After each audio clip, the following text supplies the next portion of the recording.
This is Harley Race, the king, the greatest wrestler on the face of God's green earth. And you're listening to In Your Head. All right, welcome to In Your Head Wrestling Radio. I'm internet icon Jackie Jones, and I'm joined with the true legend in the sport of professional wrestling, NWA champion, trainer, multiple-time tag champion, multiple-time Hall of Famer, Dory Funk Jr. How are you doing? Jack, I'm doing just terrific, and I'm really honored to be on your show. And also the opportunity to come up and be a part of New England Fan Fest 4. It's going to be a privilege, and I'm looking forward to meeting all the great wrestling fans from the New England area. Yeah, New England Fan Fest 4 and Hall of Fame. It's really cool because they have the Fan Fest in the day, and then at night it's a Hall of Fame. And for all your information, you go to NEPW, as in New England Pro Wrestling, HOF, as in Hall of Fame, .weebly.com. We'll have the link right on our website. And that's in Warwick, Rhode Island, coming up June 21st. It's a beautiful website, and you can also purchase tickets. Yes. Right off the website, is that correct? Yes, you can, exactly. Now, I really encourage people to come out and purchase tickets, and they have this opportunity to meet some of the greatest wrestlers in the history of professional wrestling. Mm-hmm. Now, myself, I grew up in Massachusetts, from Cape Cod, and what are your memories of wrestling in the Northeast, as compared to other parts of the country? A major part of my career was in other parts of the country, the other three quarters. But I did have the opportunity to come up during the glory days of ECW, and there was when I think of ECW or New England, the first thing that comes to mind is a very famous barbed wire match between my brother and myself and the great team, the Public Enemy. Mm-hmm. And also the rabid wrestling fans. It was so impressive, and it was a wild and crazy match, especially for me, being a former NWA champion and not necessarily known as a hardcore wrestler. But my brother Terry Funk, didn't really tell me all what was going to take place until I got there. Uh-huh. They had barbed wire around the rings, and so on that particular night, an odd situation, the wrestling fans filled the ring with chairs. Yeah. It was a wild night for me. Do you think if he would have told you beforehand, like, all this stuff was going on, you might have said, well, I don't know if I want to do that? Or Yeah, I would have certainly given it a second thought. But the fans were so great up there, and they responded so terrific that it's a real memory of mine for my career in professional wrestling. Mm-hmm. Now, you're speaking of Terry, and he's, like you said, he's the hardcore guy, and really reinvented himself with ECW and had different throughout his career. But he was always more the wild guy, and you're more the technical wrestler. Was that intentional, or or is that just really your personalities? I guess it probably reflects our real personalities, and you wouldn't believe it, but we both had the same teacher. was my father, Dory Funk Sr., mm-hmm. and but he had a side of him that was a great wrestler. He was an amateur wrestler from Indiana University, and had a terrific wrestling career. But he was also the king of the Texas Death Matches. Mm. And some of the bloodiest battles I've ever seen in my life took place when I was a kid in Amarillo, Texas, watching my father, Dory Funk Sr. Mm-hmm. So I guess my brother picked up one side of what my father taught, and I picked up the other side. Yeah, that's interesting, because I actually was going to ask which you or Terry more resembled your father's style, and you just answered. Well, he had two styles. Yeah. So. He actually was Indiana State champion amateur wrestler, and had a fabulous wrestling career as a wrestler, and followed along with the wild and crazy, famous Texas death matches between himself and Iron Mike DiBiase and Fritz Von Erich. One of those, the match with Iron Mike DiBiase is the longest match on record in professional wrestling. It was 3 hours and 10 minutes. Wow. At the end of 3 hours and 10 minutes, the ring physician there stopped the wrestling match. Yeah. And 1 year later, my father and Iron Mike DiBiase returned for a return of the longest match ever. And the building was sold out, and they actually started the matches early that night because they closed it up and said no more people could come in the sports arena. Yeah, that's pretty impressive to have, like, not only the match being so long, but then a year later to come back and you have such a big building, based off a match a whole year before that. Yeah, and it was there were several feuds that I watched as a kid growing up, especially my father and Iron Mike DiBiase and my father and Fritz Von Erich. Very famous grudge matches between the two of them. Mm-hmm. Now I know you've had a lot of Broadway matches an hour long, and did you have any close to the 3 hour one?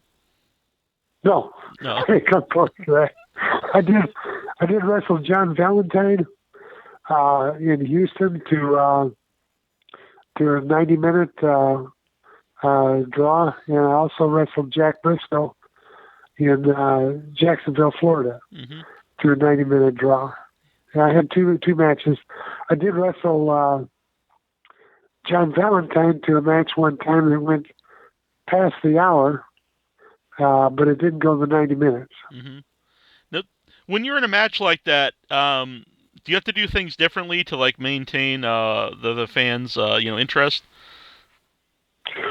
Yeah, those matches were for the NWA World Heavyweight Championship, and the NWA World Heavyweight Championship had such prestige and was such a class operation with Sam Mushnick as the president of the National Wrestling Alliance that those matches meant so much on both sides, to the wrestling fans and to the participants in the ring, that there was so much that you could do in the way of wrestling. I mean, you could walk in the ring and John Valentine back you in the corner and throw one of those hard chops, or Wahoo McDaniel for that matter, and people would just go crazy, and they would stay with the match. Wahoo McDaniel also I wrestled a 90-minute match with, but the fans would stay with it and they'd be interested in every move that was made. So the wrestling fans are the ones that dictated that my style of wrestling, for that matter. Now, I would assume, wrestling someone like Johnny Valentine, that would be easy to have, not necessarily easy, but I mean, you could have a match with him. No, John Valentine. That was a wrong word. Neither was Wahoo McDaniel. Nor Jack Briscoe wasn't easy either. I was probably the wrong word. I kind of meant, someone that could go, that would have the stamina to go 90 minutes or an hour. But hey, before we go too far, I want to thank Joseph Bruin. Yes. And I want to thank Eric Millay. And the Northeast is a part of the world that I did have the opportunity to make several trips up there and meet the wonderful fans up there, but I didn't spend a lot of time there. Come back and meet personally the wrestling fans in this area. I know from their reputation what great wrestling fans they are, and it's going to be an honor to be there. Yeah. I've worked with Joseph for years here on the show, and he was on the show just a few weeks ago, and we've got guests, every week here counting down to the Fan Fest, and really looking forward to it. And one thing I always like about, I think that really sets this off from some other Fan Fests and Hall of Fames, is they also, I don't know the correct term for this, and I don't want to offend anybody, but they, like the enhancement talents guys that work, like on the undercard, they also, pay tribute Right. to those guys, and I think that's very cool because, sometimes they might not get recognition, but I would think that they, played a very important role in the wrestling business. Well, there's a lot of them going to be the future of our wrestling business. Hmm. And that's one reason I enjoy so much what I'm doing here is, and we're going to have some of our kids from Funky Conservatory Wrestling are going to be coming up there, and they're making the trip all the way up there from Ocala, Florida, just to be a part of this New England Fan Fest. Mm-hmm. It's going to be my kids right here that are training for wrestling are interested in being there, and I'd like for everybody up there to have the opportunity to meet them. Mm-hmm. Now, for you, when one of your kids, wrestles and you see him, having a great match, or they make it, even if they don't make it to WWE, but they're having a great match. What is that? What is that like for you? Yeah, see, it makes my heart just swell, especially when I see them go into the Hall of Fame. And we've had some Hall of Famers, and we've had some very successful. The Hardy Boys, Mark Henry, have done a terrific job. Mm-hmm. Christian has done a fabulous job for WWE. And the list just goes on and on. And we're so proud of our talent. Mickey James, I've heard rumors that she's going to be inducted, or maybe possibly, into the next year's Hall of Fame. Lita trained with us, and there are so many. And when I see the success that they're having, it makes me feel terrific. But it makes me feel good when I see the progress and the working skills of the wrestlers I've been associated with. And in both ways, whether I was their teacher, their mentor, or whether I was their associate in professional wrestling on the way up. And I'm looking at their website right now. I see Howard Finkel is on the top of the website, and I'm so good. It's going to be so good to see him again. I did spend some time when I did travel some in the Northeast. I was with WWE, and Howard Finkel did a terrific job up there. Yeah, and I'm looking forward to seeing him too. Yeah, and I in my opinion, he's the most memorable ring announcer of all time. Yes. I'm from the Northeast, so I might be a little biased, but yeah. There are some great, there are some greats out there. And Gordon Fuller being one. Oh, yeah. That's where I would think a commentator. Finkel, but of course, Vince McMahon, for that matter, and Jim Ross. There's some great company out there. Yeah. Those I would consider more of a commentator. I meant just the ring announcer. Okay, I understand what you're saying. Okay, got you. Okay. But I would have to say he's the best. Yeah. I grew up watching him. I agree with you. You said spending time in WWF and WWE in the 80s. What did you think of the name Hoss Funk? I was that was my nickname when I was playing college football at West Texas A&M University. So a lot of people had a lot of thoughts about it, but it came as a natural. It wasn't like it was something that. It wasn't like it was somebody giving me a new name, because my name was still Dory Funk. I'm still recognized as Dory Funk, and Hoss was it was a nickname when I was in university, and it was a nickname when I was with WWF. WWF at the time. Yeah. Now, it's actually not on the website right now, but they just announced it on the Facebook page, and Greg the Hammer Valentine's going to be there, and you just mentioned his father earlier. Have you worked with both of them? Greg. I first met Greg Valentine when he was traveling with his father in Houston, Texas. Yeah. And that was before Greg Valentine became a professional wrestler. But if you watch Greg Valentine and you knew Johnny Valentine, you know how much Greg Valentine thinks of his father's performance, because he's very much like his father. Mm-hmm. Now, had you worked with Greg too? Had you ever wrestled him? Yes, absolutely, yes. Mm-hmm. Now, has that happened? I mean, you had such a long career, but has that happened often, where you had worked like different generations of wrestling? The father and his son? Yeah. Yeah, it has, on a lot of occasions. I did the Bob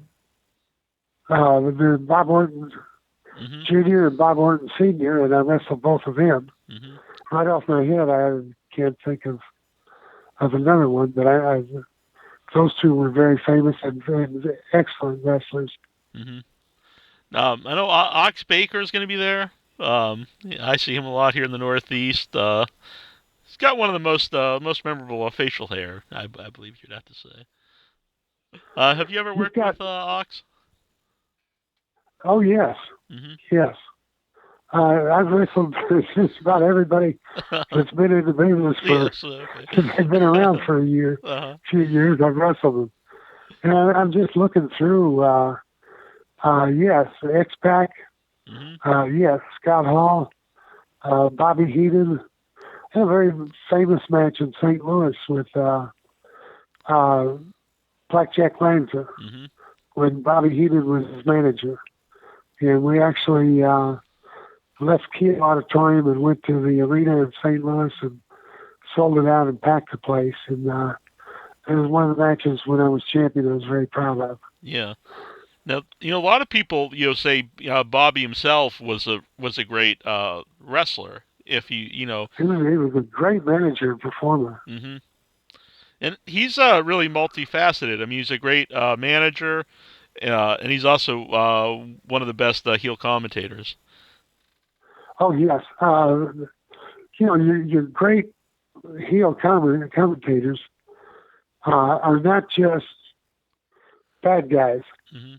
They are entertainers, the really great ones, because they get people mad, but they entertain at the same time, and the people want to see more and more of them. Yeah. And he was a guy that he could make you mad at one point in time, and then he could make you really laugh at another point in time. He could make you mad, and he could make you laugh, and he could entertain. Yeah. And he was great at doing that. For as long as he's been in the business. The St. Louis match with Blackjack Lanza, very famous match, but it was a long time ago. Now, how much did Bobby add to when you're wrestling somebody like that? How much did Bobby Heenan as a manager add to the match? Boy, you're asking me to get in trouble there. Bobby Heenan. I think they both were fabulous for the match and for the crowd. They were fabulous to work with and drew lots and lots of money. That's criteria for any wrestler. What's your box office track record? And those two guys, when they were together, and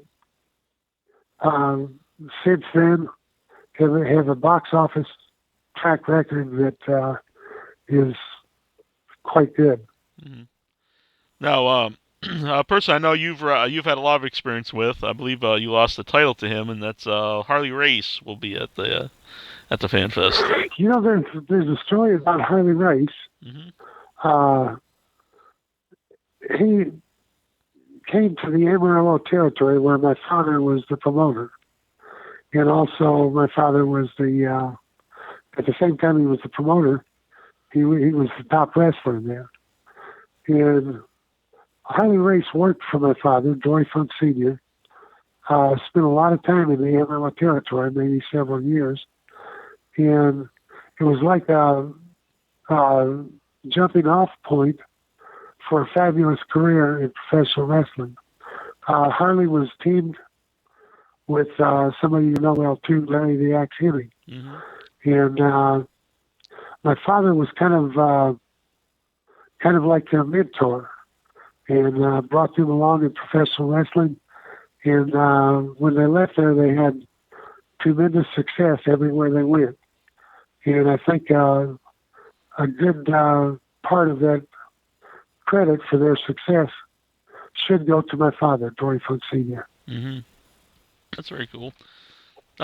Speaking, that I said you lost the your first title to him. Well, the NWA title to him. Right. The title for 4 years. I think a lot of fans today can't really, think of someone having the world title for that long. And how what was that like for you? Like being on the road all the time and having those long matches. How grueling was a 4-year run as champion? There's nothing like being in the ring performing for the wrestling fans. Mm-hmm. And if you can imagine being out there for an hour with 10, 20 fans watching, it moved like two people, only two people there performing. Mm-hmm. It's the most fun and the biggest kick. It's what you do all the hard work in wrestling for, is for the performance. And that's the most pleasure in wrestling. It's not like it was a grind, man, it was a pleasure. Yeah. And at that time, with the leadership of the National Wrestling Alliance and Sam Mushnick, every place I went was a first-class trip. It was best hotels. It was, I don't know how to say this, it was fabulous money and a fabulous way of life. And it gave me the opportunity to provide my family with all that they needed during that time. And I just enjoyed every minute of it, and especially the time in the ring. Now, there is another part of it that you mentioned, and that is the part of being away from home, and that's a sacrifice that you have to make. But I think it was good for everybody. Mm-hmm. I think it was good for family. I think it was good for me. And I certainly enjoyed it and had a wonderful time doing it. Yeah. And I would assume, growing up in the wrestling business, you knew that would be part of the wrestling business, being away from home. And well, when I got into the wrestling business, my father told me, he says, you got to make a name for yourself first. So I was a football player at West Texas University. I was an amateur wrestler in Amarillo, and I won the regional amateur wrestling championship there. But I really didn't really know that I was going to go into the wrestling business until I finished my last football game for West Texas University. And at that time, you couldn't be an amateur and a pro at the same time. And like the week I finished up football, I turned professional wrestler and had a fabulous time the first week and never looked back. And it's been a fabulous life. It's gone from wrestling to training, but I've spent all the vast amount of my life as a professional wrestler and as a trainer of professional wrestlers. And it's been very, very rewarding. Mm-hmm. I mean, when you still talk about it, you sound very, happy about the whole business, either when you were in the ring or seeing the guys you've trained, wrestling now. It's a good business. It's a different business now than it was before. In the old days, there were 30 territories, as they call them, mm-hmm. each supporting 40 wrestlers. There was a huge demand for wrestlers, and right now there are fewer places to work and make money, but the rewards are so strong mm-hmm. that it's a very attractive business right now. It's more centralized, and at the same time, man, these guys are pulling down some fabulous salaries, just to be honest with you. Yeah. And there's a lot of people that fighting for those jobs. Mm-hmm. I don't know if you know anything about the new Jeff Jarrett promotion that's starting, if you had any thoughts on it. I only know Jeff Jarrett, and I know his father, Jerry Jarrett. Mm-hmm. And I wish him all the luck in the world, and I know they have been successful in the past, and I would certainly expect him to be successful in the future. Yeah. And I know Jerry Jerry Jarrett from my days as NWA World Champion, working through Tennessee. And I actually worked for Jerry back then. And I know he's a tremendous businessman. And I know that would have rubbed off on Jeff for sure. Speaking of, wrestling, and you brought up St. Louis and Tennessee and obviously Northeast. Did you have any particular favorite territory? Oh, they were all, for their own reason, were fabulous. Calgary, for the Hart family. Florida, beautiful place to work. And I got to mention Don Owen up in Portland. The best payoff, man, percentage-wise in the wrestling business. St. Louis with Sam Mushnick, one of the greatest leaders this business has ever had. Houston with fabulous opponents like Johnny Valentine and Wahoo McDaniel. Dallas with the Von Erich family. Actually, I wrestled Fritz Von Erich in Texas Stadium, and that was a thrill. I'll always remember walking out with a huge crowd in Texas Stadium, and walking on the Cowboys field and just think, well, hell, I'm sitting here right on the same field as Roger Staubach was. So, to go to Vancouver, working for Rod Fenton and Gene Kaniski, and Los Angeles, working against Chavo Guerrero, in San Francisco, working for Roy Shires in the Battle Royal up there. Incidentally, Roy Shires went to the same high with my father and was on the same wrestling team. But just in Japan, there's been no thrill like going to Japan. I've been there 70 times. I've made 70 trips over there. And gee, I got to say the wrestling fans over there are fabulous. And just so many places, Mexico, all over the world. Yeah. And the Caribbean, working for Carlos Colon, who's now a Hall of Famer too, out in Puerto Rico and all over the Caribbean. And Ray working in front of huge crowds. It's been a fabulous trip through the wrestling business, really.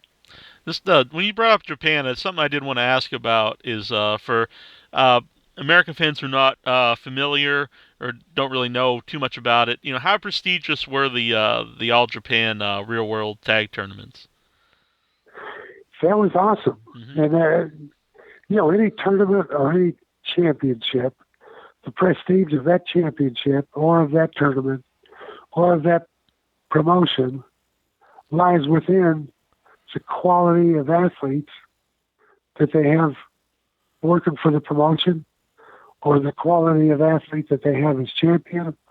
And there were some, when they had their Real World Tag Team tournament, they had some really quality athletes that they brought over there. And that includes Bruiser Brody, Stan Hansen, Jimmy Snuka, my brother, Terry Funk, myself, Terry Gordy, Dr. Death Steve Williams. And the list just went on and on. All Japan Pro Wrestling at that time brought in a very top quality talent in America. It was the American talent that had a lot to do with the fans' appreciation of professional wrestling. When I first went there, they lined up the Americans and they put them against the Japanese. But the fans were so respectful of the Americans. Eventually, I became a Japanese hero. Yeah. And so did Bruiser Brody, and so did Jimmy Snuka, and so did Stan Hansen. The wrestling fans over there are great. How would you rate Bruiser Brody and Stan Hansen in terms of great big men in the wrestling business? Oh, the toughest guys in the world. They fought their way into the wrestling business. They fought their way into Japan just by being tough. And that's not easy in the wrestling business. That's the hard way to go. But they were willing to do it. For me, it's two of the guys I really enjoy watching, along with you, Oh, Terry. sure. Mm-hmm. Well, I just want to mention Terry because we've had him on the show many times, one of our favorite guests, and I always study through the best punch in wrestling, and I always thought you throw one of the best forearms in wrestling. And why were you more of doing the forearms instead of the punches? So I got tired of the punches. and it's from my football days. And also, I just think the forearm looks so much better than the punch. We're wrestlers. Mm-hmm. I know my brother's going to tell you we're fighters. So it's just the difference. But I've worked in front of humongous crowds with wrestling matches with the likes of Briscoe and Valentine and Wahoo McDaniel and Chavo Guerrero, the Guerrero family. Huge crowds. And I've seen what my brother has done on the other side. Mm-hmm. Draw lots and lots of money. One of the most famous matches ever in Japan was myself and Antonio Inoki. Mm-hmm. And it still stands as the most outstanding wrestling match in the history of wrestling in Japan. Mm-hmm. And that's on one side, and on the other side, there's my brother and myself against whoever they wanted to put us against, but Abdullah the Butcher and the Sheik. Yeah. And there's not a lot of wrestling in that. Uh-huh. But if you can cross over, and if these young kids coming up, and I'd like to mention if they'd like to get in touch with us, mm-hmm. We have a website on the internet. Just go to any search engine and type in my name, Dory Funk, and it'll bring up our website. But if any are interested in learning the skills of professional wrestling, please go on the internet and look up Dory Funk. There'll be information to either send us an email or give us a call and talk to us. And that is what we do. We train professional wrestlers, and we think we do the best job of training professional wrestlers. There are so many things. It's too much to cover right here, right now. Mm-hmm. But we just have a fabulous track record of wrestlers who have gone on to professional wrestling and are making a living in professional wrestling right now. And we have one other track record we're very proud of is we have a safety program, and we do not get people hurt. We train athletes, and we train superstars. Mm-hmm. So check us out on the internet. Go to our website. Just write in my name on the search engine, Dory Funk Jr. Yeah. We'll have the link right on our website. It's dory-funk.com. Right, that's the website address, dory-funk.com. Yeah.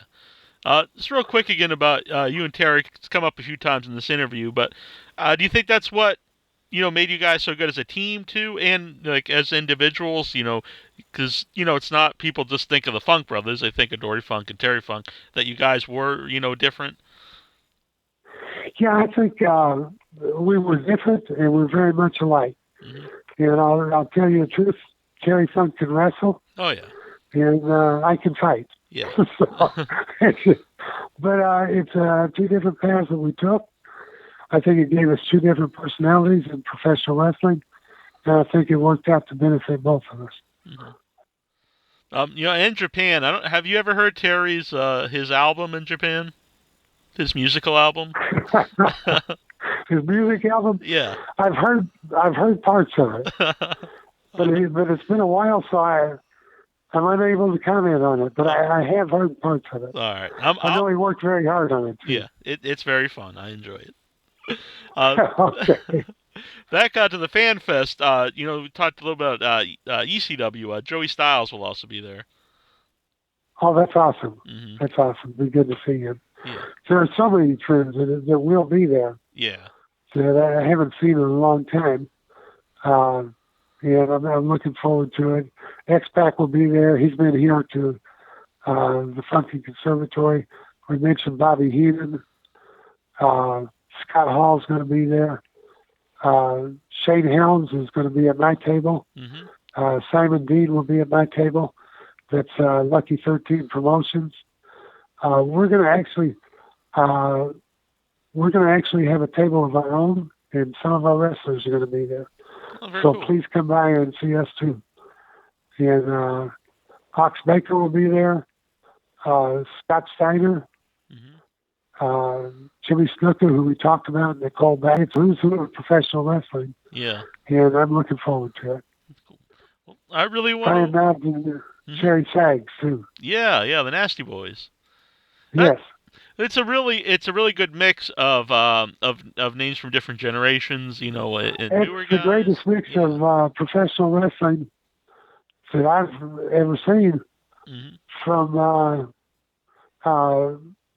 From a vast number of years. And I know the biggest stars in the world are WWE, but these are historically humongous stars that we're gonna see. And I'm looking forward to it because I know them all. Yeah. Well, I'm looking forward to it, and I want to thank you for coming on tonight. Thank you very much. I appreciate it. And if you ever have a chance, and if you're ever in Florida, please come by and see us. I definitely will. That'd be great. Okay. All right. Thank you very much. Appreciate it. Thank you. Nice. And thanks to the fans that are coming out. Very cool. And again, that's at Warwick, Rhode Island, June 21st, New England Fan Fest and Hall of Fame. And the website is going to be right on our site, but it's NEPW, as in New England Pro Wrestling, HOF as in Hall of Fame.weebly.com. This is Bobby Cruz, Ring of Honor ring announcer, and you're listening to InYourHeadOnline.com.